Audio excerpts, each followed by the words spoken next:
So we finished the previous video talking about the Pentax Spotmatic, how the Asahi Flex ultimately led to like the invention of the quick return mechanism for the mirror, which set the standard for like the cameras everywhere in Japan.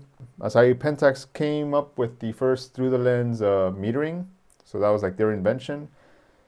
And during these years, we also saw the introduction of some of my favorite lenses, primarily the Super Takumar 50mm 1.4. I have a separate video just about the lens, but it was rumored that at the time ZEISS was dominating with the 50mm planar. Pentax created this lens to dethrone the planar. They created an 8-element lens, and it was also rumored that every time they sold one of these lenses, Pentax was actually losing money because of the production costs. But once the media had basically crowned Asahi Pentax 50mm 1.4 as being better than the ZEISS planar, they swapped the optical formula. So it went from being 8 elements to being 7 elements. And actually, well, there's more than 2 versions of this lens, but ultimately there's the non-radiated version one, which is the 8 element, and then there's the radiated version.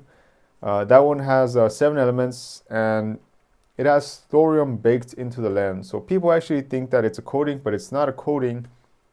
You actually melted the thorium straight into the lens. It wasn't even one lens element. I think it was the rear 3 elements. That's why if you have a Super Takumar 50mm 1.4, it tends to get pretty yellow. Not only that, but there's also another lens that I really like, the Super Takumar SMC Takumar 55mm 1.8.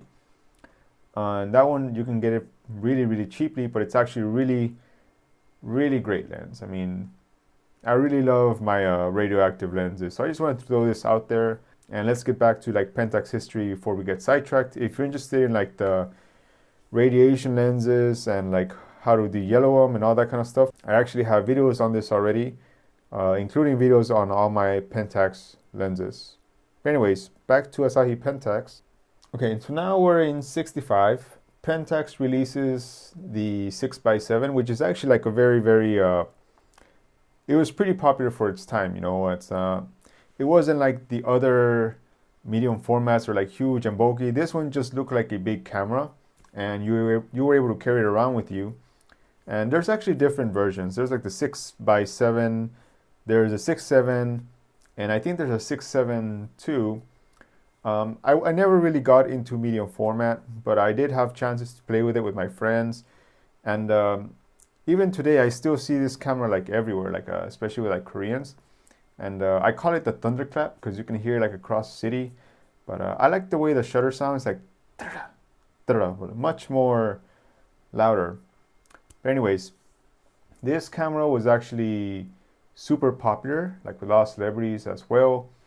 And if I remember, one of the most popular lenses for it is the Takumar 105 2.4. I think that's right.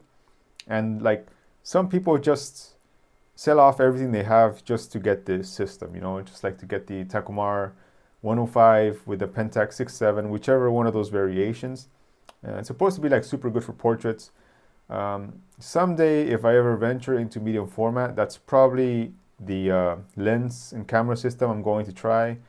But for me, it's kind of out of my range these days, and especially film can get kind of expensive. But I just wanted to throw that out there because this was like a pretty big thing for Pentax, and a lot of people love this camera, and you can still buy it quite easily, or at least here in Korea and Asia. Also, just a bit of trivia, but around this time there was actually a CIA gun that they used, like I think it was called the Stinger. And you ever see those like spy movies where they have like a gun inside the camera? This was basically it. The Stinger had like a 22mm, I think it was Magnum rounds. It was like a single shot gun / camera, where like when you cocked the lever, you would like I'm not really good with the gun terminology stuff, but let's just say when you click the shutter, you shot someone, but you can only do it like one time. Anyways, that's just a little bit of trivia. If you're interested in how this looks, you'll probably be able to find it online. Just like search for like Pentax CIA gun Stinger, and pretty cool thing. It's also worth noting that like Pentax like sold more than 1 million or 2 million cameras in the 60s. I forget the dates exactly, but they were really pushing hard to make this like the ubiquitous camera. Like it was marketed to schools and to college students. You had like all these celebrities using their cameras. I'm not sure if I'm early or late, but like Ringo Starr reportedly would always carry his Pentax camera around with him.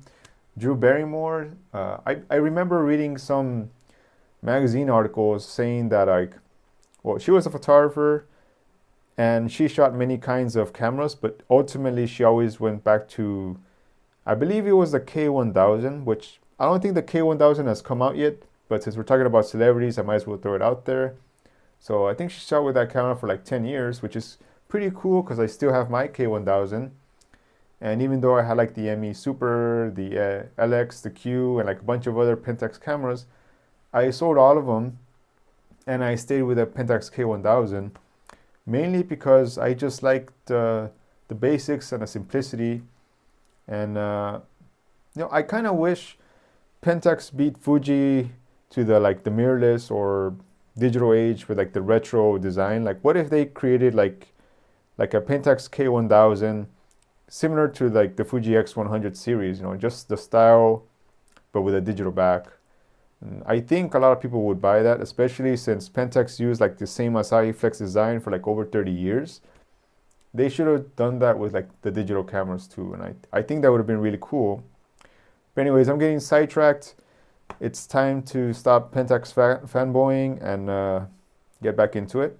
Oh, actually, I think now would be a good time to start talking about Ricoh a little, because like I forgot exactly when, was it like 2010 or something like that, but Ricoh bought Pentax, and this video wouldn't be complete if we didn't talk at least a little bit about Ricoh history. Now, the way I see it, Ricoh was always one step behind Pentax, like at least back in those days. Like Pentax would release a product and Ricoh would, I don't want to say copied it, but they just kind of copied it, It's like, it actually, Ricoh started off as a Riken, and I think they started like in 1917. Well, I know they started before Pentax was founded. Ricoh or Riken started off by making kind of like, I want to say it's like film, but it was like a paper similar to film. In the 60s or 70s, they started getting into like the watch selling and printer business. That's why these days they're known as Ricoh Imaging. They work a lot of like printers and faxes. Actually, I believe they started producing like fax machines or facsimiles for Toshiba, and I think in the early 2000s they bought the printing business. I don't want to say printing business, but the printing division of IBM. I probably got those dates wrong. And also, random fact, but Ricoh was the one who made the 8-bit processor for the Nintendo. But yeah, I'm talking about this because Ricoh was getting a lot into electronics. Pentax was also getting into electronics. A lot of these camera companies, they didn't just do camera stuff. Like they started like doing different things, especially a lot of like medical equipment, because they had the optics for it. And the saying that you can't put all your eggs in one basket, because like Pentax, if they put all their resources purely into photography, they would not even exist today. But they still actually exist in different ways that I'll get back into later in this video. Anyways, back to Ricoh. They did produce lenses in the M42 mounts, which was able to fit on the Pentax cameras. And they also made lenses for the K-mount. In fact, at the time, many camera companies made K-mount lenses. Oh, Pentax actually like has their mounts open source, and I don't really know of any other camera company that does that. I mean, I know like some of the bigger companies license their mounts to other manufacturers, but Pentax has their mount as open source, so pretty much anyone can create lenses for Pentax, and I think that's like a really unique thing. I could be wrong. I mean, maybe they aren't the only ones who do it like that, but I thought that was pretty cool about them. That's probably one of the reasons why you can put so many lenses on Pentax cameras. Speaking of lenses, I own the Ricoh 55mm 1.4. Wonderful lens. It is really radioactive, but actually the images coming out of it are pretty amazing, and I have some videos with it.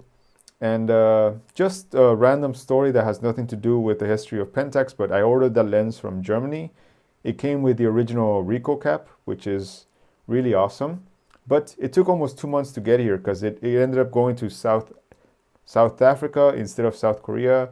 And then it ended up in Zimbabwe, and then back in South Africa, and then back in Zimbabwe, and then back in South Africa, and then finally made its way here to South Korea after like 2 months of me tracking it. But I'll make a video just about that lens, even though I have a few already, just throwing it out there. We were talking about the 6x7, right? And a neat thing about this camera is it actually took both 120 film and 220 film, I think, and you can think of it as a huge SLR camera, a huge medium format camera that looks like an SLR, very much the way the GFX is like a digital rangefinder medium format-ish camera to like the Fuji's rangefinder cameras. It was basically the same thing. It was like one giant Pentax. I think it's a good time to note that Pentax is the only camera company of all these companies to make 35mm, 6x7, 645, 110, and now even full frame SLR cameras. So, well, actually, full frame and 35mm, same thing. Never mind. But yeah, they're like the only company to touch on all these different film formats. And I think that's really telling of a company. Probably why it was pretty much all over the place and everybody liked them. The 110 camera is actually pretty interesting, and we're going to get back into that later. Anyways, now we're in the 70s. Pentax came up with something called the SMC coatings. Actually, there's a story that it actually came up as a development with ZEISS, like a partnership, but we're going to get into that later. Let me talk about SMC first. So SMC coatings were like super multi coatings, and it's actually it was 7 different coatings that you can put on a lens. And the great thing about this was that like it reduced like ghosting, which if you own any like vintage lenses, you know it's like a very big problem with most of them. And another thing is like there was a lot of light loss when you use these older lenses, but I think I remember something like with SMC coating, the lens kept like 99.8% of the light or something like that, and only 2% of the light was actually lost. So like that helped speed up the lenses quite a bit, and it reduced coating. It was basically Pentax's pride and joy. I even heard this rumor that they loved SMC coating so much that they even coated random parts of the camera with it, even though it had nothing to do with like the optics. Like they just like SMC coating that much, but don't quote me on that. That's just like a rumor that I heard, but I want to believe it. You know, it sounds pretty interesting. But anyways, they have like quite a few world firsts already. They got the first quick return mirror, through the lens metering. I know there's a few more world first stuffs, but like this is also like the world's first reduce ghosting and flaring, or almost completely eliminate ghosting and flaring multi coatings, right? So kudos to them. Oh, and since we're speaking about world first, around this time they also released the Electro Spotmatic. So they had the world first for quick return mirrors. They had the world first for through the lens metering. I'm sure there was more world first. Oh yeah, the SMC coating, which reduced ghosting and flaring. And now they also had the Electro Spotmatic, which do 2 things. Let me see if I remember. Oh yeah, it was the first open aperture metering, because you know the first Spotmatic was like I think it was called closed aperture metering, right? So with the original Spotmatic, you had your camera, you would focus, you would close down the aperture, then you would do your metering, then you can like take your picture. With the Electro Spotmatic, you could actually just meter with the open lens like a normal camera, or we're getting closer to a normal camera, and then you can just take your picture. I'm actually sure it's much more complex than that, but I never owned an Electro Spotmatic, so I can't really tell you. That's just my understanding of the mechanism. And also, they came up with the first, I think it was this Electro Spotmatic, but they came up with the first aperture priority system.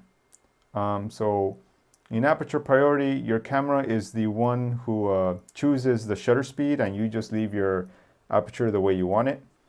It makes sense. I mean, yeah, I think that's the whole point of the Electro Spotmatic, because you have like a circuit board in the camera, and the camera decides which shutter speed to use, and you're able to choose which aperture you want, right? So that's the Electro Spotmatic. If I make some mistakes, I'm sure someone will correct me, but it's my understanding that that's the way this camera went down, and that's why I threw it out there. All right, so earlier while I was talking about SMC, we mentioned ZEISS, and there was a collaboration between ZEISS West, OBERKOCHEN, and they were actually looking for a Japanese partner because they originally tried to make SLRs, and I think they didn't sell as well. They failed. I think it was the Icarus and the Contarex SLRs line of cameras.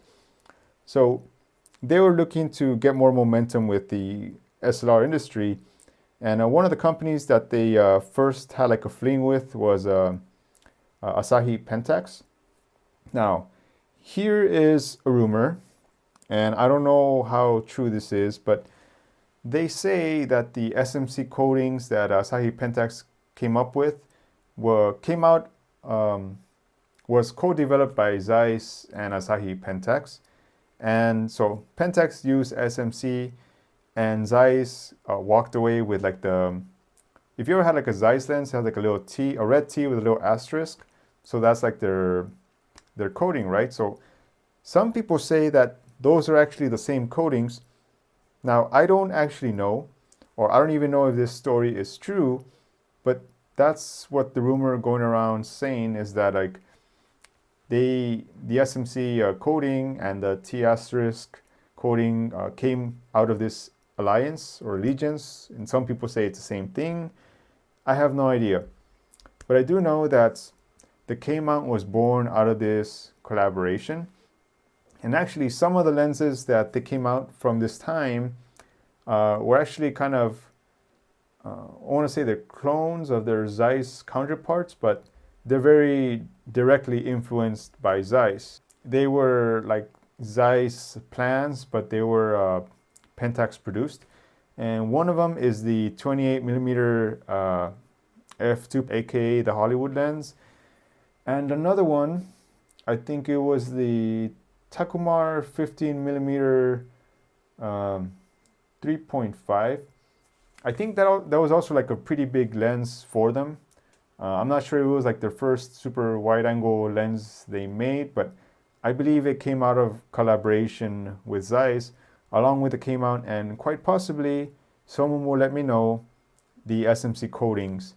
But yeah, anyways, this fling with ZEISS was ultimately cut short, and they ended up making a partnership with Yashica, and I believe that ZEISS gave Yashica the Contax name, as I guess like a friendship kind of thing, like a friendship gift. Here you keep Contax, and that's how Yashica Contax was born. One eternity later. Okay, like just right now, I had to look up the whole the T asterisk and SMC coding information, and this is what I came up with. So I'm just gonna put it out there and quote: such multi-layer coatings were first used in the 1950s for wide-angle lenses that often consisted of 18 or more optical surfaces.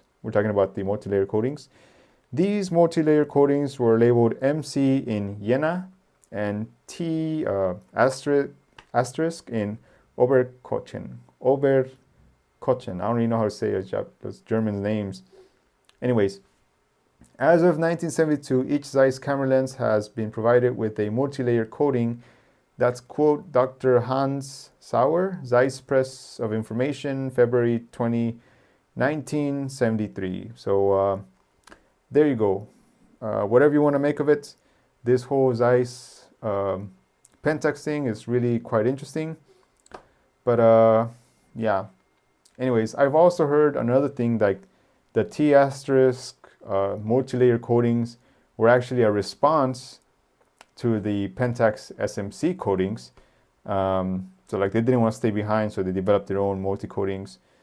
But anyways, I'm putting this information out there, and like I said, someone's going to let me know the correct thing. But it's really interesting, all this like camera information stuff. This is why I say that history gets so convoluted with these like old camera histories, and that's one of the reasons why I probably like them so much. Anyways, we're still in the 70s, right? We haven't gone very far.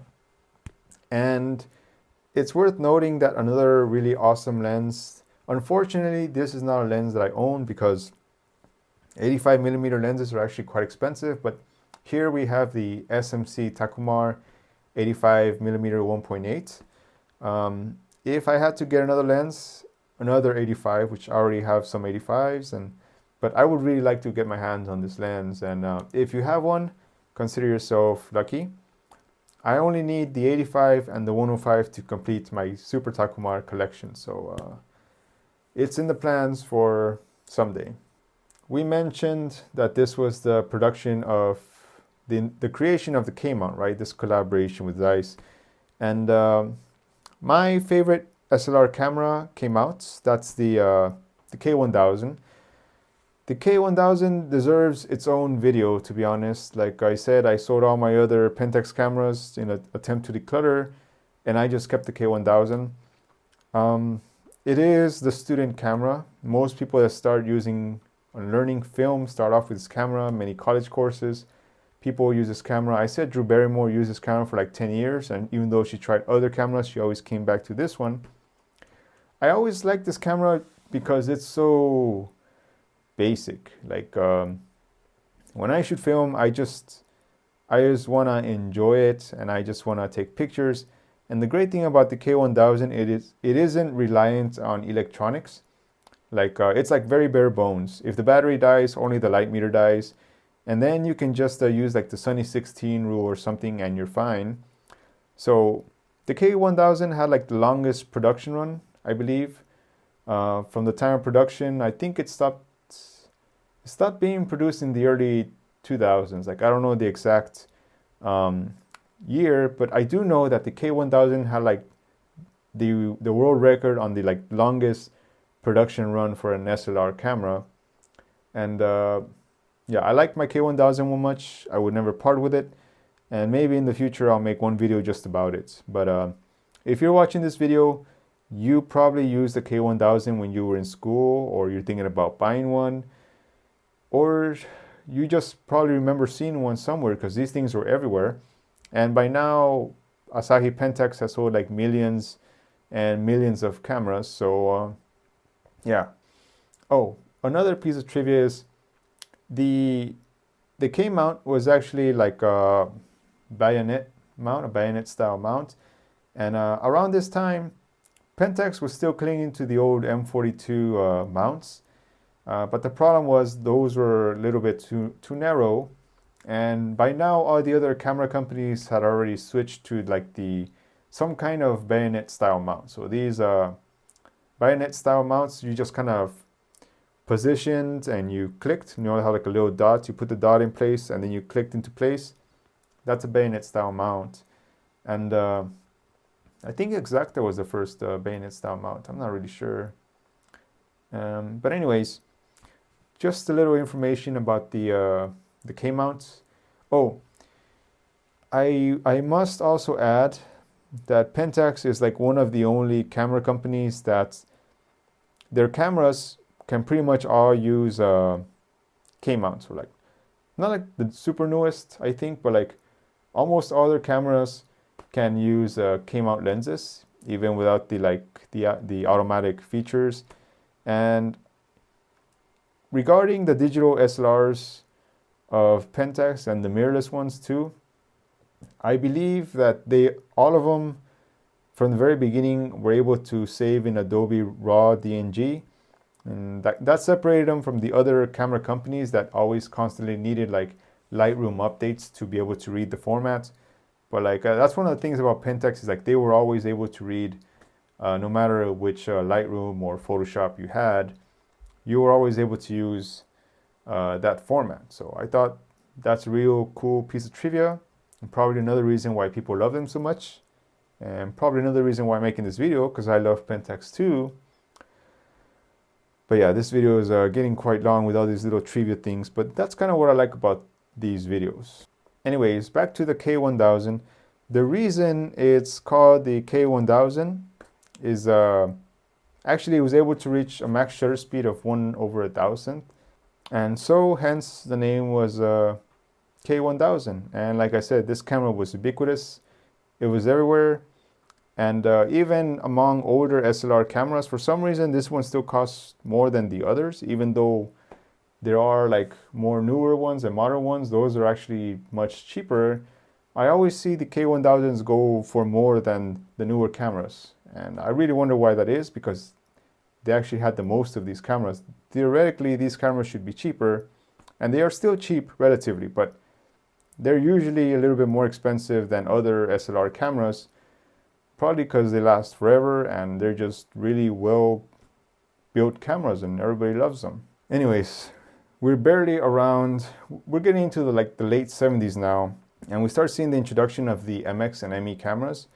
And I didn't want to get into every single camera that Pentax made, but like here is like a response to Olympus, because Olympus is trying to market the whole small and portable thing, and like Pentax starts going for like the same kind of angle with its PR. Like these are small cameras and they're easy to use and they're very portable, but they're still rugged. So that's the thing with these ME cameras or MX cameras. Compactness was the name of the game, and we also see the introduction of the Pentax 110. I forget the exact specifications of this camera. I never was able to get my hands on one of them, but like I heard that they were like really small, really compact, and by some people they were referred to as kind of like spy cameras. And this took 110 film. It also had like its own system. An interesting note about this camera is like, I believe I heard that the shutter acted as its own aperture, and that's one of the reasons they were able to keep this camera like so small. And yeah, like the electronics in this camera didn't really last as long as other cameras. So that's just what I heard. I don't have any experience using the 110, but it sounds like a pretty fun camera. And the complaints I heard were mostly that as a photographer, you really didn't have much control over the image. Like the camera did everything pretty much by itself, and you couldn't really do many artsy things with it, except just kind of point and shoot for the most part. And yeah, it was like the only 110 camera with interchangeable lenses at the time. And then that caught on, and I believe all the other Japanese camera companies started doing their own thing around the 110 system too. But yeah, just another one of those Pentax things that they're going more towards the whole just it's fun, it's easy, and point and shoot kind of cameras. Well, not point and shoot, but like they're really trying to market Pentax as like it's a thing everybody's doing. Just hold a Pentax, it's easy to use. And I think that's one of the part of the reasons that they failed, is that at the time all these cameras were starting to embrace electronics and technology. And I don't want to say this is where the pixel peepers really started to take off, but like this is where the camera geeks ruined Pentax, I guess, because like they just wanted to have fun. They just wanted everyone to take a picture, but like everyone else was starting to chase the electronics and the latest features that cameras had to offer. And even though Pentax was like way ahead of their time in terms of innovation and creating their own things and not following the trends, they were just not very good at marketing themselves. You know, like Canon, Nikon, and all of them, they were trying to market themselves like a professional cameras and top of the line electronics. And Pentax was just trying to market themselves as just like easy to use and fun, you know, with these kind of cameras. And you'll see it later on when they start releasing all these colorful cameras in the 2000s, 2010s. I don't really know what to think of those cameras, but anyways, I'm getting off track. Now, right now would be a pretty good time to start talking about the different kinds of Pentax lenses. Pentax lenses deserve their own video too. Like there's just so many of them. I mean, you have like the preset system with the early Takumars. You had like the auto Takumars. You have the M42 mounts. You have the K bayonet mounts. Then you start getting the M mounts, which actually I think the K lenses still work on the M, but the M was more for like compactness and durability with the ME series. So these lenses are all about, these are small and cute, but still rugged and useful. Then you start getting like, is it the A? Yeah, the A mounts. Actually, you can still use the K lenses like interchangeably, I think. No, you can still use the K lenses, but like the A was more for like auto aperture, I believe. There's actually so many lenses. There's also like the F series, which are like full auto focus, and then there's like the DAs and the FAs. There's so many kinds of lenses. I don't really think I can get into all these lenses, so I know some people out there going to get kind of mad, but I just wanted to point out that I know these lenses exist, so if I don't really talk about them in this video, it's just that there's just so many of them. And like yeah, I don't know how long this video is already, but I'm probably going to have to make this video 3 parts. I thought that the Pentax history video would be 2 parts, but I think we're gonna have to make it 3 parts in the end. And next time we're gonna start talking about the LX system, which is like Pentax only attempt to get into like the whole professional realm, which might have been too late for them. We're going to find out. But yeah, leave your thoughts. Let me know if I made any mistakes, and yeah, I'll see you around next time.